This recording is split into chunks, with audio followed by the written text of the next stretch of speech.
Hi, welcome back to my channel. இந்த வீடியோல SME IPO கேட்டகரியில லிஸ்ட் ஆக போற Qline Biotech கம்பெனியோட IPO ரிவ்யூ தான் பார்க்க போறோம். வாங்க வீடியோக்கு போலாம். இந்த கம்பெனி இன்கார்பரேட் செய்யப்பட்ட வருடம் 2010. இந்த கம்பெனி பேசிக்கலி ஒரு diagnostic and health care technology services provide பண்ற கம்பெனி. அதுவும் குறிப்பா பல்வேறு டெஸ்ட் கிட்ஸ் அப்புறம் diagnostic devices health care solutions provide பண்றதா இந்த கம்பெனியோட முக்கியமான பிசினஸா இருக்கு.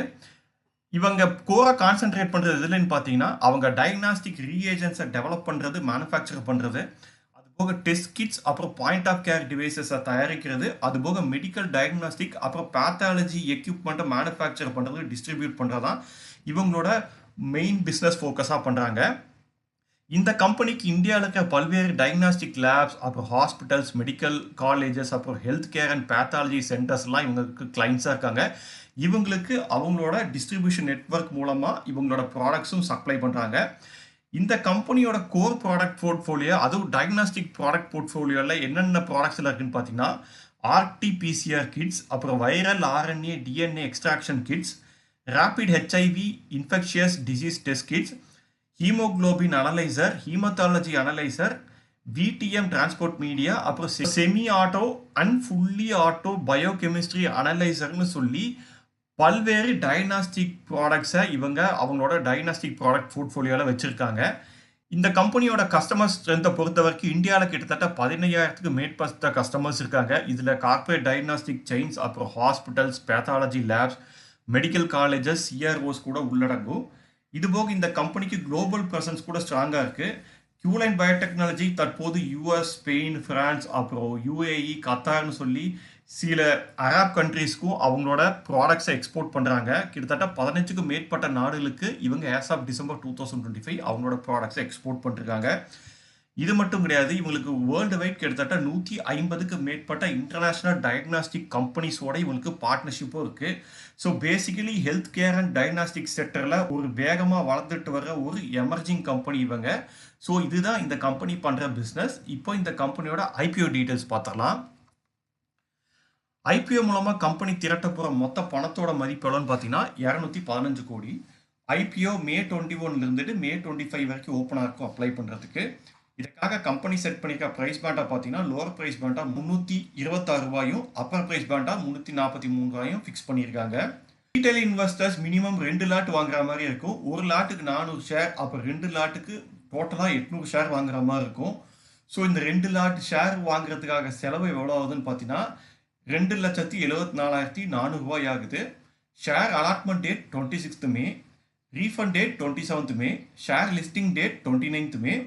இந்த இஷ்யூவில் 63 லட்சம் ஷேரை இஷ்யூ பண்ணுறாங்க. இது எல்லாமே ஃப்ரெஷ் இஷ்யூ தான், இதில் ஆஃபர் ஃபார் சேல் எதுவும் கிடையாது.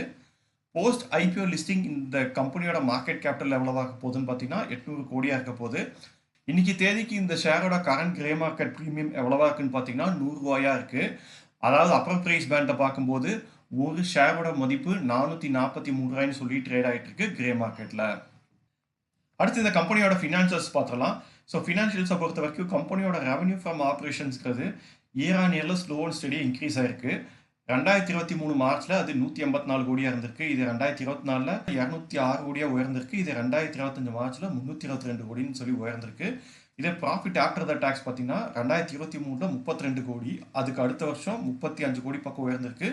இருந்தாலும் 2025 மார்ச்சில் பார்த்தீங்கன்னா ப்ரீவியஸ் இயர்ஸை கம்பேர் பண்ணும்போது கொஞ்சம் கம்மியாக இருக்குது, வெறும் 28 கோடி தான். இருந்தாலும் 2025 மார்ச்சுக்கு அப்புறம் டிசம்பர் வரைக்கும் கிட்டத்தட்ட அந்த 9 மாதத்தில் பார்த்தீங்கன்னா ப்ராஃபிட் ஆஃப்டர் த டேக்ஸுங்கிறது 38 கோடியாக இருக்குது. ஸோ ப்ராஃபிட் ஆஃப்டர் த டேக்ஸுங்கிறது எப்பயுமே வந்து 30 கோடிக்கு மேலே இருக்குது. ஸோ அவங்களும் பார்த்தீங்கன்னா தொடர்ந்து இயர் ஆன் இயர் வந்துட்டு ரெவன்யூ இன்க்ரீஸ் பண்ணுறாங்க, ப்ராஃபிட்டை இன்க்ரீஸ் பண்ணி காட்டிகிட்டு இருக்காங்க.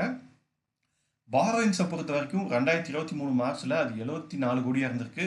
இதே 2025 டிசம்பரில் பாரோயிங்கிறது 243 கோடியாக உயர்ந்திருக்கு. ஸோ எந்த அளவுக்கு ரெவன்யூ இன்க்ரீஸ் ஆகிருக்கோ அந்த அளவுக்கு ஈக்குவலன் வேல்யூவில் அவங்களோட கடனும் இன்க்ரீஸ் ஆகிருக்கு. ரிசர்வ்ஸ் அண்ட் சர்ப்ளஸை பொறுத்த வரைக்கும் 2023 மார்ச்சில் 125 கோடி ரிசர்வ்ஸ் அண்ட் சர்ப்ளஸாக இருந்திருக்கு. இது 2025 டிசம்பரில் 213 கோடியாக உயர்ந்திருக்கு. ஸோ ரிசர்வ்ஸ் அண்ட் சர்ப்ளஸும் உயர்ந்திருக்கு, ரெவன்யூ உயர்ந்திருக்கு, பாரோயிங்ஸும் உயர்ந்திருக்கு. ஸோ என்னை பொறுத்தவரைக்கும் இது கம்பெனி ஒரு சின்ன சைஸில் இயங்குகிற கம்பெனிங்கிறனால இந்த கம்பெனிக்கு கடன்கிறது அதிகரிக்கிறதுல எந்த ஒரு ஆச்சரியமும் கிடையாது. இருந்தாலும் அதுக்கு ஈக்குவலண்ட்டான வேல்யூக்கு அவங்களோட ரிசர்வ்ஸ் அண்ட் சர்ப்ளஸும் கையில் இருக்குது. ரெவன்யூவும் வந்து தொடர்ந்து இன்க்ரீஸ் பண்ணிட்டு வராங்க.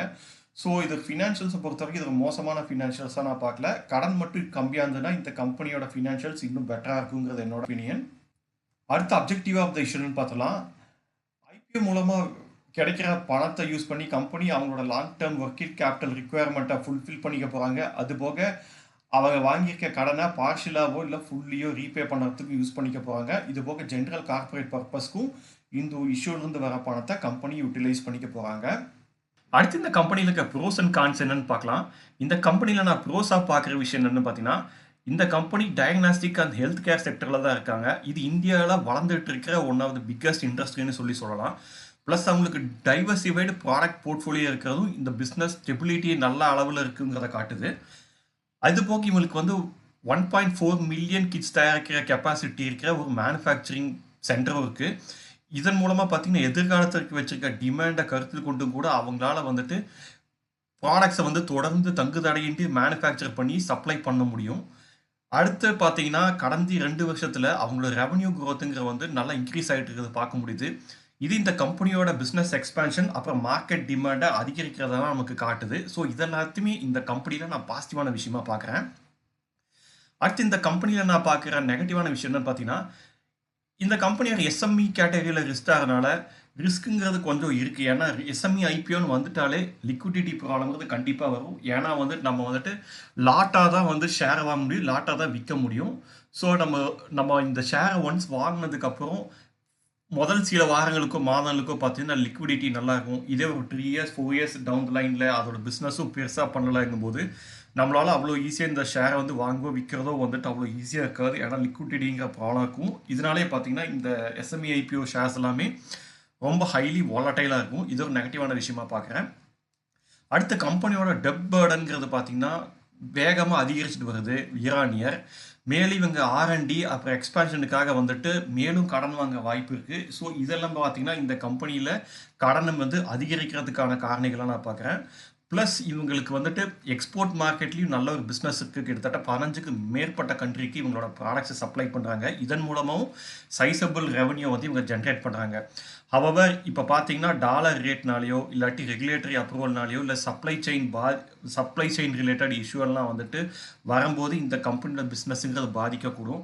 இப்போ பார்த்தீங்கன்னா இப்போ இந்தியாவில் இருக்க பல்வேறு கம்பெனிஸும் பார்த்தீங்கன்னா அவங்களோட மேனுஃபேக்சரிங் கம்பெனிஸ் அவங்களோட ப்ராடக்ட்ஸை யூரோப்புக்கோ யூஎஸுக்கோ ஸ்ட்ரெயிட்டாக ஃபார்மோஸ் வழி அனுப்புறதுக்கு ரொம்ப கஷ்டப்படுறாங்க. இதனாலே பார்த்தீங்கன்னா லாங் ரூட்டில் போகிற கார்கோ ரூட் எடுத்து தான் வந்து அவங்களோட ப்ராடக்டை சப்ளை பண்ணுறாங்க. ஸோ இதனால் பார்த்தீங்கன்னா இன்றைக்கி சப்ளை செயின் டிஸ்ரப்ஷனுங்கிற பெரிய அளவில் வந்துட்டு நடந்துகிட்ருக்கு. ஸோ இந்த மாதிரி விஷயத்தினால இந்த கம்பெனி கூட பாதிப்படைய வாய்ப்பு இருக்குது. இதெல்லாம் தான் இந்த கம்பெனியில் நான் நெகட்டிவான விஷயமா பார்க்குறேன். ஸோ அவ்வளோதான் எனக்கு இந்த கம்பெனியை பற்றி எனக்கு தெரிஞ்ச எல்லா இன்ஃபர்மேஷனும் இந்த வீடியோவில் நான் ஷேர் பண்ணிட்டேன். ஐ ஹோப் இந்த இன்ஃபர்மேஷன்லாம் உங்களுக்கு யூஸ்ஃபுல்லாக இருக்கும்னு நினைக்கிறேன். இந்த வீடியோ பற்றி உங்களுடைய கருத்துக்களை மறக்காமல் கமெண்ட் செக்ஷனில் பதிவிடுங்க. மீண்டும் வேற ஒரு வீடியோவில் சந்திக்கலாம். அது வரைக்கும் பபாய்.